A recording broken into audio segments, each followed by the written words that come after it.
चलिए अब रुक करते हैं उत्तराखंड की खबरों का।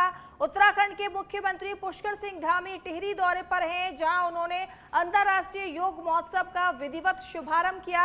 इस अवसर पर उन्होंने योग को भारत की प्राचीन और अमूल्य विरासत बताते हुए कहा कि योग आज पूरी दुनिया में स्वास्थ्य और संतुलित जीवन का माध्यम बन चुका है। मुख्यमंत्री ने कहा कि ऐसे आयोजनों से न केवल योग के प्रति जागरूकता बढ़ती है, बल्कि उत्तराखंड की संस्कृति और आध्यात्मिक पहचान को भी वैश्विक स्तर पर नई पहचान मिलती है। टिहरी कार्यक्रम के बाद मुख्यमंत्री धामी हरिद्वार पहुंचकर आगामी कुंभ मेले की तैयारियों का जायजा भी लेंगे।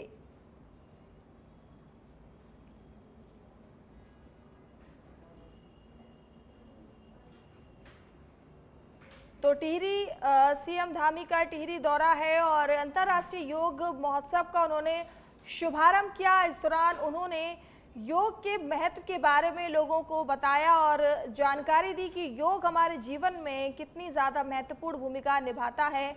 योग करने से हमारे शरीर और मानसिक जो भी बीमारियां होती हैं उनसे बचा जा सकता है। तो हरिद्वार में कुंभ मेले की इसके बाद जो है सीएम पुष्कर सिंह धामी जायजा भी लेंगे और आज अंतर्राष्ट्रीय योग महोत्सव का सीएम ने शुभारंभ किया और इस दौरान उन्होंने लोगों से कहा कि उन्हें अपने जीवन में योग को जरूर अपनाना चाहिए।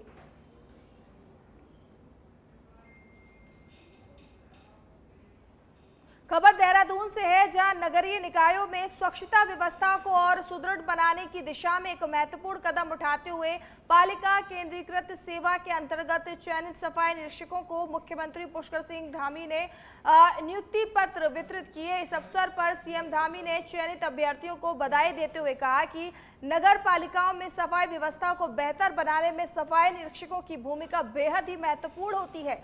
उनसे अपेक्षा की गई है कि वे अपने दायित्वों का ईमानदारी और जिम्मेदारी के साथ निर्वहन करते हुए शहरों को स्वच्छ और सुंदर बनाने में योगदान दें।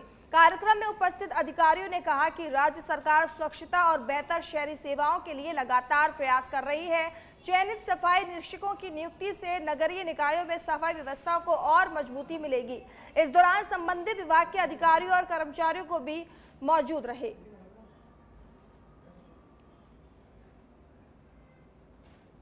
तो चयनित सफाई निरीक्षकों को मिले नियुक्ति पत्र और इस दौरान मुख्यमंत्री पुष्कर सिंह धामी ने जो नियुक्ति पत्र है उन्हें सौंपे हैं। चयनित अभ्यर्थियों को उन्होंने बधाई भी दी है और उन्होंने कहा कि वो जिस पद पर हैं वो पद उसका जो है अच्छे से उस पर काम करे। मुख्यमंत्री पुष्कर सिंह धामी ने सभी को जो है नियुक्ति पत्र सौंपे और चयनित अभ्यर्थियों को बधाई भी दी है। उन्होंने कहा कि अपने कार्य को जो है जिम्मेदारी से निभाना चाहिए।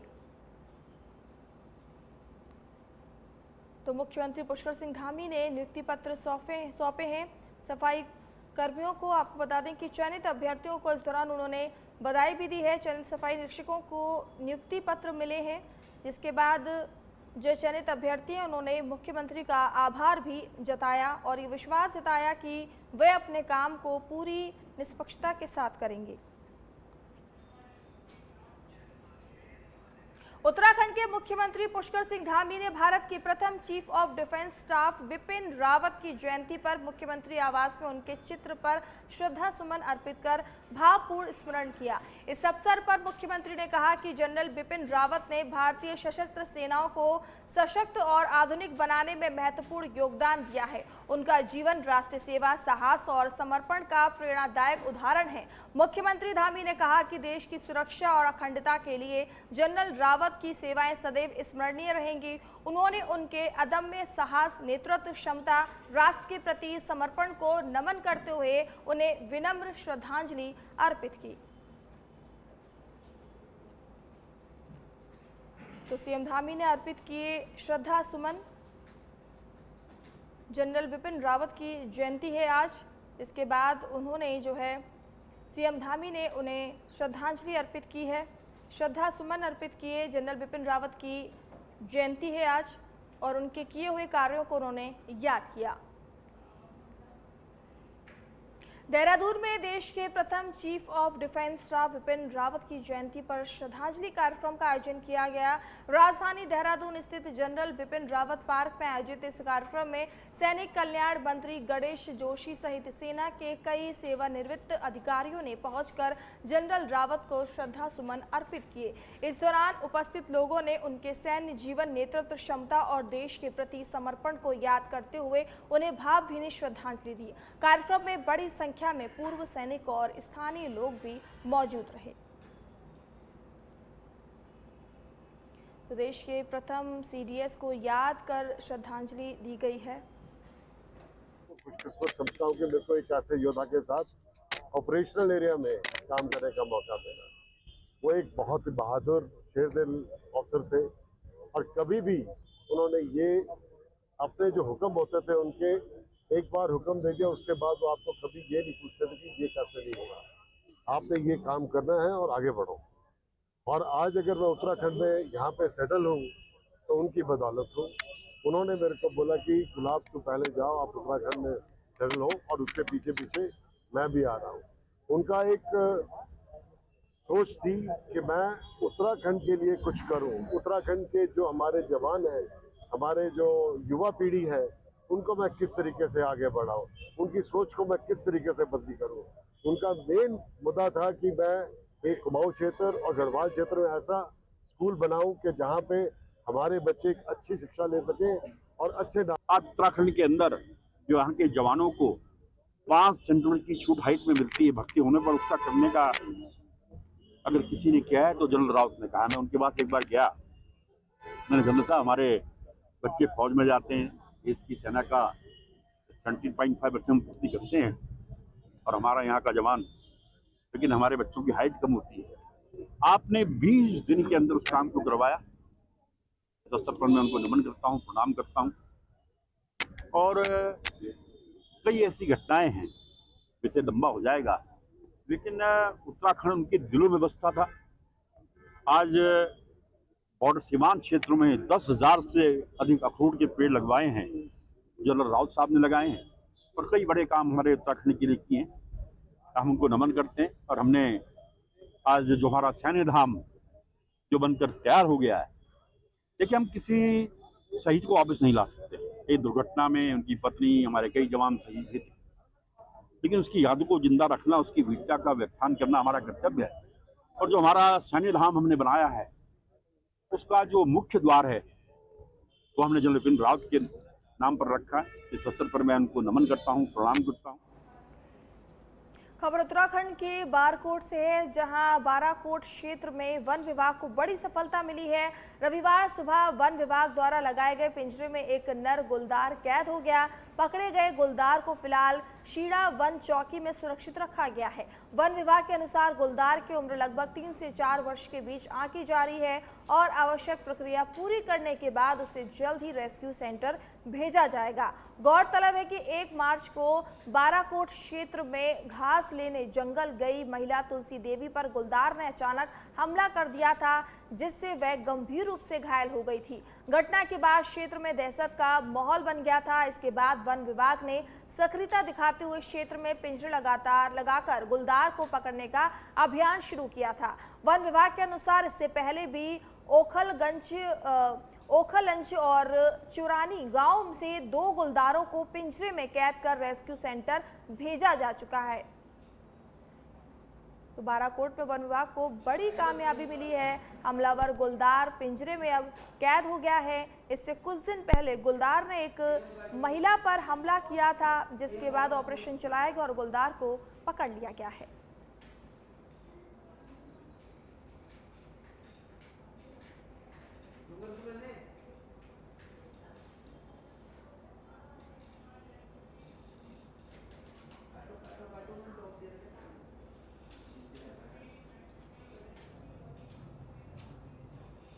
लोहाघाट के स्वामी विवेकानंद पीजी कॉलेज में इतिहास विभाग और राजनीतिक विज्ञान परिषद के संयुक्त तत्वाधान में विभिन्न प्रतियोगिताओं का आयोजन किया गया, जिसमें छात्र छात्राओं ने उत्साह के साथ भाग लिया।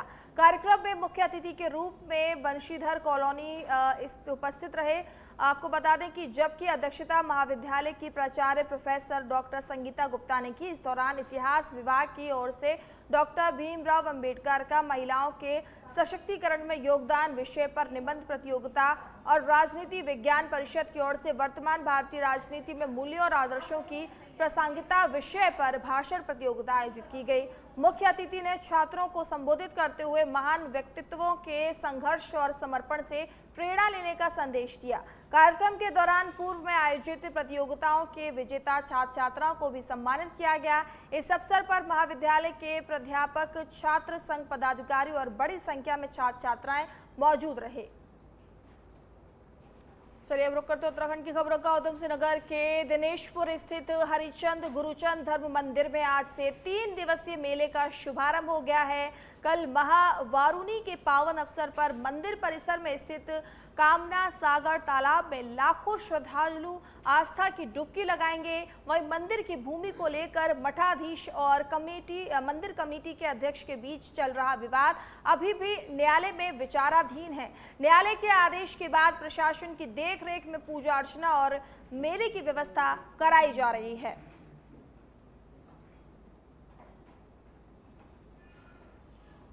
तो सागर तालाब में लाखों श्रद्धालु कल लगाएंगे आस्था की डुबकी। प्रशासन की देखरेख में पूजा अर्चना की जाएगी।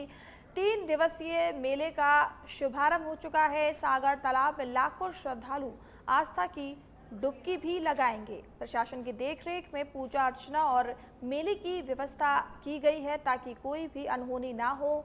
आपको बता दें कि 3 दिवसीय मेले का आयोजन किया जा रहा है, जिसमें लाखों की संख्या में श्रद्धालुओं के उमड़ने की उम्मीद जताई जा रही है। सारे संप्रदाय के लोग आते हैं। हम सारे उच्च नीच भेदभाव भुला के यहाँ पे हम सारे मिलके एक साथ गंगा स्नान करते हैं एवं सब प्रेम भाव से यहाँ पे आते हैं, हरि नाम कीर्तन करते हैं और महाप्रसाद ग्रहण करते हैं। इस बार व्यवस्था सारा सुचारू किया गया है, रहने का, खाने भंडारे का, फिर उसके बाद शौचालय वगैरह का, नहाने का सारा व्यवस्था संपूर्ण किया गया है और भक्त को आने जाने के लिए टेंट वगैरह का सारा व्यवस्था कर दिया गया है और जितने भी भक्तगण आएंगे उनके कोई असुविधा का खेद नहीं है। इस बार सारा व्यवस्था सुचारू रूप से किया गया है। सारी व्यवस्थाएं दुरुस्त हो गई है। नगर पंचायत का जो सामुदायिक भवन है बारात घर पीछे वो खुलवा दिया गया है। बाकी यहाँ कम से कम 400-500 लोगों की रहने की व्यवस्था यहाँ हो जाती है और एक रात की व्यवस्था इतना बड़ा ये जो हॉल बना है पीछे, ये हॉल में भी कम से कम यहाँ पे 2-3 हजार लोग यहाँ लोग आसानी से सो सकते हैं। सामने देख रहे होंगे यहाँ पे ये टेंट हाउस लग जाएगा, यहाँ भी लोगों की सोने की व्यवस्था हो जाती है, ठहरने की व्यवस्था हो जाती है। भंडारा, विशाल भंडारा जो चलता है वो लगातार कंटिन्यू भंडारा चलता है यहाँ पे और 1 से 1.5 लाख लोगों का भंडारा यहाँ पे 3 दिन लगातार चलता है। सारी व्यवस्थाएं तो ये धाम बना, इतना बड़ा महाधाम बना है, ये सिर्फ यहाँ से सीमित नहीं है उत्तराखंड से और ना भारत में सीमित है, ये तो पूरा विश्व के अंदर इनका नाम है। तो ये धाम बना। उत्तराखंड के पिथौरागढ़ से खबर है, जहां बंगापानी क्षेत्र में एक कार गहरी खाई में गिरने से दर्दनाक हादसा हो गया है। हादसे की सूचना मिलते ही एसडीआरएफ की टीम मौके पर पहुंची और रेस्क्यू ऑपरेशन चलाकर वाहन से 2 लोगों के शव बाहर निकाले गए हैं। कार में कुल 4 लोग सवार बताए जा रहे हैं, जिनमें 2 घायल हैं, जिन्हें स्थानीय लोगों की मदद से अस्पताल में पहुंचाया गया है। मृतकों में एक की पहचान लक्ष्मण सिंह नेगी के रूप में हुई है, जबकि अन्य की पहचान अभी भी जारी है। तो एसडीआरएफ ने रेस्क्यू ऑपरेशन चलाया है, जिस दौरान 2 शव बरामद हुए हैं, जबकि अन्य जो है वो घायल हुए हैं। बंगापानी में जो है खाई में कार गिर गई है और ये बड़ा हादसा हुआ है, जिसके बाद लोगों और प्रशासन की मदद से 2 लोगों के शव निकाले जा चुके हैं और जबकि 2 लोगों जो घायल हैं उन्हें अस्पताल में भर्ती कराया गया है, जहां उनका इलाज जारी है।